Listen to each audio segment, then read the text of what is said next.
I'm going to tell you a story about an experience that I had, and I moved into a house with a few of my friends, and that was in San Diego, California. I moved to San Diego in the fall of 1983, November, and my friend who I lived with had grown some peppers. Most of them were jalapenos. They were beautiful though. They were red, yellow, green peppers. So one day I decided that I would make some chili.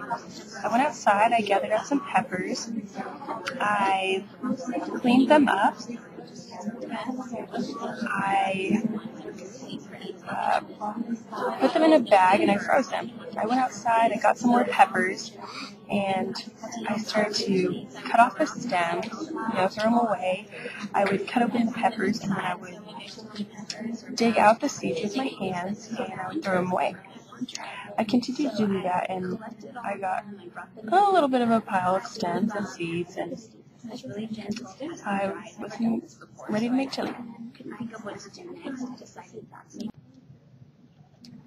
As I continued to de-seed these peppers and cut them up and de-stem them, my hands started feeling a little bit warm, and it was a little bit too warm. They started to burn a little bit, so I stopped de-seeding, I stopped cutting the peppers, and I washed my hands pretty thoroughly.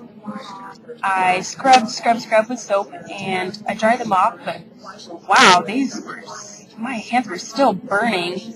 I couldn't believe it, so I washed them yet again, and I scrubbed a little bit more with the soap, and so I thought I'd be good after that, but my hands were still burning, and it was pretty uncomfortable. So I tried lotion, and still, even the lotion didn't help anything. So I got some ice water in a bowl, and I put water and ice, and I stuck my hands in there. It felt better. It was pretty much a relief. I tried to take my hands out and then, put some more lotion on, but it just burned more and more. It was just getting hotter and hotter. My hands were burning, so I decided to put them in ice water again, and that was the only thing that helped my hands.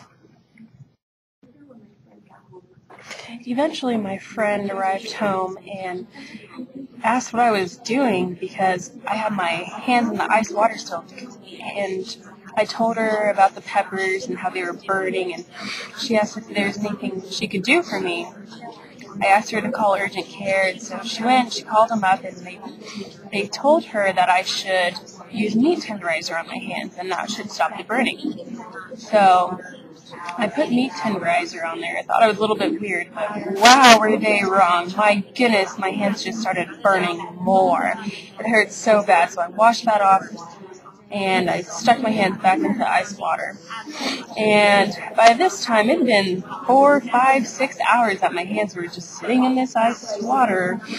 And so I was getting a little tired of, having my hands in there because my fingertips were turning all pruny, and they looked like raisins from being in water so long. And by this time, it was about bedtime, and it was time to sleep. So the only way I could stop the burning still was the ice water. So on the head of my bed, I put the bowl of ice water, and I laid down, and my hands were above my head, still in the ice water. And it was a little awkward, but I eventually got to sleep.